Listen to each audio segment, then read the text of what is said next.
नोटबंदी के कारण काफी नियंत्रण हुआ, नियंत्रण ही नहीं हुआ, काफी उसको डिस्ट्रॉय कर दिया गया 100%। देखिए, मोदी जी जब प्रधानमंत्री कैंडिडेट के नाते अनाउंसमेंट हुआ, बस मुझे प्रधानमंत्री बनना है, बहुत मुख्यमंत्री बन गया, अब मुझे पीएम बनना है, ये सोच नहीं है। ये सोच का धनी व्यक्ति, मोदी जी जैसे व्यक्ति को आप इतना कम सोच का धनी मानते हो क्या? सच में ये दुख की बात है। मोदी जी ने उनके दिमाग में, उनके मन मस्तिष्क में, उनके साथ जो टीम रहती है, जो भी हो, वो कितने विजन के साथ उनके 1 by 1 जो स्टेप डिसीजन है, उनके इम्प्लीमेंटेशन को आप देखोगे तो आपको समझ में आएगा कितना साइंटिफिक है, कितने प्रिपरेशन की होगी, कर रहे होगे। सबसे पहले उन्होंने जनधन अकाउंट स्टार्ट किया। अब सिर्फ आतंकवाद पे ही फोकस करना है, देश में शांति लानी है, विकास का, प्रजा के वेलफेयर के काम सब थम जाएंगे, रुक जाएंगे, ऐसा तो चलता नहीं है, इतना बड़ा देश है अपना, तब भी सब आक्षेप होता। मोदी जी ने सर्वव्यापी गवर्नेंस, सर्व समावेशी गवर्नेंस दिया है, सब सेक्टर को फोकस किया है, सेम टाइम सिक्योरिटी पे भी फोकस है, एट द सेम टाइम गरीबों के लिए, वंचितों के लिए, पीड़ित शोषित के लिए वेलफेयर स्कीम्स भी आ गई है, at the same time FDI foreign से इन्वेस्टमेंट देश में आए, रिफॉर्म्स होते जाए, कई विषयों पे मोदी जी का फोकस तो देखिए आप। जनधन अकाउंट ओपन किए, DBT के माध्यम से भ्रष्टाचार पे नकेल कसी गई। अच्छा, इतनी बड़े पैमाने पे फर्जी नोट है, करेंसी, फर्जी करेंसी, फेक करेंसी विदेश से हिंदुस्तान में डिस्ट्रीब्यूट हो चुकी थी। नोटबंदी के कारण वो भी सब डिस्ट्रॉय हुई, 500,000 की नोट खत्म। साथ में ये जो अलगाववादी शक्तियां, जो संगठन है, नक्सलाइट संगठन है, कश्मीर में ये हुर्रियत से जुड़े हुए, जमात से जुड़े हुए आतंकवादी तंजीमें, सबके साथ जो पैसा, हार्ड कैश जो पहुंचा हुआ था, जो बहुत काम आता था उनको, वो यूटिलाइज करते थे देश को अनस्टेबल करने में, अपने देश को अनस्टेबल करने में, उन पे नकल कसी गई, पैसा की करेंसी खत्म। अब नोटबंदी के कारण उन्होंने अपना पैसा ऐसे कन्वर्ट करवा गया, इतने कमीशन में ये होगा, ये होता, ये नोटबंदी का प्रोजेक्ट बिल्कुल फेलियर है। ये कुछ बातें ऐसी होती है जिसके अचीवमेंट की चर्चा भी पब्लिक के बीच में नहीं हो सकती है।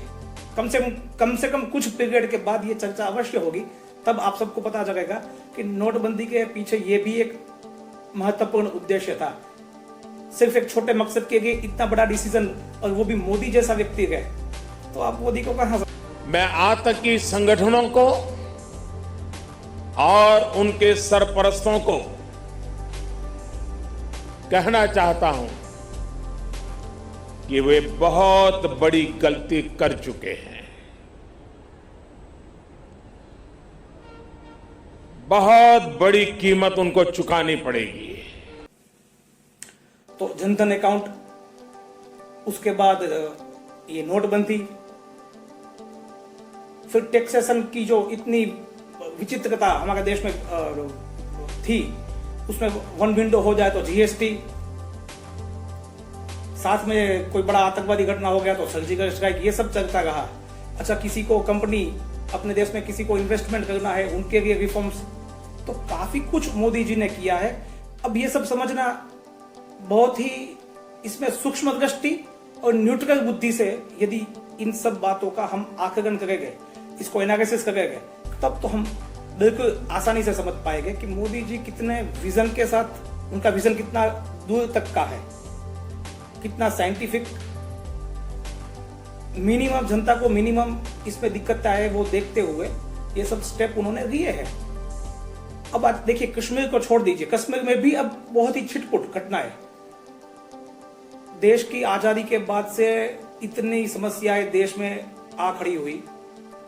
हमारा मिडल पार्ट ऑफ जो कंट्री है उसमें नक्सलिज्म, ईस्ट पार्ट में नॉर्थ ईस्ट की इंसर्जेंसी,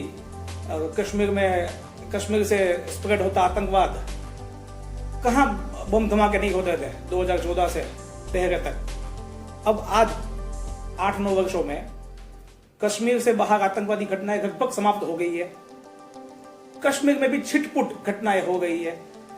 तो ये सब बातें सिर्फ कमांडो छोड़ दिए, सेना छोड़ दी, ऐसे होता है क्या? गवर्नमेंट की इच्छा शक्ति, साथ में साथ बुद्धि, तर्क, सबके साथ ये एक काम करना पड़ता है भैया, तब जाके ये सब बातें होती है। तो मोदी जी की नोटबंदी का रहस्य भी आपको बाद में पता चलेगा।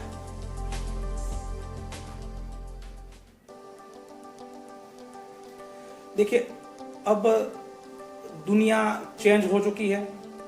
पाकिस्तान जिस प्रकार से आतंकवादी घटनाएं हमारे हिंदुस्तान में स्पॉन्सर करता है, करवाता है, 2-4 बड़े घटनाओं के बाद जो हमने रिस्पॉन्स दिया, सर्जिकल स्ट्राइक हुई, एयर स्ट्राइक हुई, उसके साथ साथ हमारी एक्सटर्नल अफेयर्स मिनिस्ट्री यानी फॉरेन मिनिस्ट्री ने जो एफर्ट्स किए विदेशों में, दुनिया को प्रेशराइज किया कि भैया ये आतंकवाद सिर्फ हिंदुस्तान की समस्या नहीं है,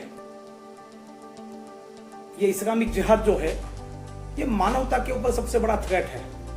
तो आपके वहां आतंकवाद हो जाए तो आप कुछ भी कर सकते हो, दुनिया के कई देशों को बर्बाद कर सकते हो। तो हिंदुस्तान में आतंकवाद हो तब आप मानवता की बातें करोगे, पीस की बातें करोगे, 2 न्यूक्लियर देश है, ये है, वो है। तो ये सब अब हिंदुस्तान सहेगा नहीं। अब हिंदुस्तान बदल चुका है, ये मोदी जी ने साबित कर दिया। दुनिया में इतना ज्यादा प्रेशर खड़ा किया, एयर स्ट्राइक, सर्जिकल स्ट्राइक, ये मिलिट्री एक्शंस की भी बहुत बड़ी इफेक्ट हुई। पाकिस्तान की सेनाएं समझ गई कि भैया अब हमारी जान पे आ गई है। तो साथ साथ पाकिस्तान की साख को बिल्कुल एक्सपोज कर दिया, पाकिस्तान की इकोनॉमी को तहस नहस कर दिया। अब पाकिस्तान की स्थिति क्या है? तो इन सब बातों के कारण अब आतंकवाद का स्वरूप भी चेंज हो रहा है। हिंदुस्तान की जो यंग युवा पीढ़ी है, यंग जनरेशन है, इसको ही तबाह कर दो। तो नार्को टेररिज्म ये बहुत बड़ा थ्रेट पूरी दुनिया के लिए तो है, हमारे देश के लिए भी बहुत बड़ा थ्रेट है नार्को टेररिज्म। ये व्यसन से बचना बहुत बड़ी चुनौती है। और हर दिन एक नए फॉर्म में नार्को, कोई ना कोई ड्रग मार्केट में आ गई है, उसके नए नए रास्ते खोजे जा गए हैं। इसमें भी गुजरात सरकार जो है बीजेपी की, उन्होंने कम से कम ये हर्ष भाई संघवी होम मिनिस्टर बने, भूपेंद्र भाई सीएम बने। उसके बाद मैं देख रहा हूँ कि काफी बड़ी बड़ी रेड हुई है, काफी एक्शन हुआ है। और भारत सरकार भी काफी प्रोएक्टिव है, बड़ी मात्रा में इवन कोस्ट में दरिया में जाके, समुद्र में जाके भी ड्रग्स को पकड़ा जा रहा है। तो बहुत बड़ी पैमाने पे प्रोएक्टिव हुई है गवर्नमेंट और इस पे नजर कसी जा गई है। किंतु इसमें भी फंड, सब बातें जो होती है, अंत में पैसा उसकी रीढ़ की हड्डी होती है। मोदी जी ने इसी पे प्रहार किया है, इसके कारण शांति स्थापित हो गई है देश में। साथ साथ ये जो नार्को न्यूसेंस है, इस पे भी नजर कसी जा गई है। किंतु ये एक लॉन्ग टाइम प्रोसेस होगी ऐसा मुझे दिखता है। किंतु मोदी जी का ये जो प्रयास है ना, उसके कारण मोदी जी को क्या सहना पड़ेगा, क्या सहना पड़ रहा होगा, इसकी हम या आप, हम सब कल्पना नहीं कर सकते। इतनी बड़ी शक्तिशाली लॉबी विश्व की, ये नार्को की वेपन लॉबी, ये सब जो है इतनी शक्तिशाली है, ये क्या क्या नहीं करने का करेंगे मोदी जी के विरुद्ध। इसके लिए हमें नरेंद्र भाई मोदी जी के साथ बहुत शक्ति के साथ, विश्वास के साथ खड़ा रहना चाहिए, रहना पड़ेगा अपने देश के लिए, अपने भविष्य के लिए, अपने बच्चों के लिए। दिया भारत माँ को, वचन दिया भारत माँ को, तेरा शीश नहीं झुकने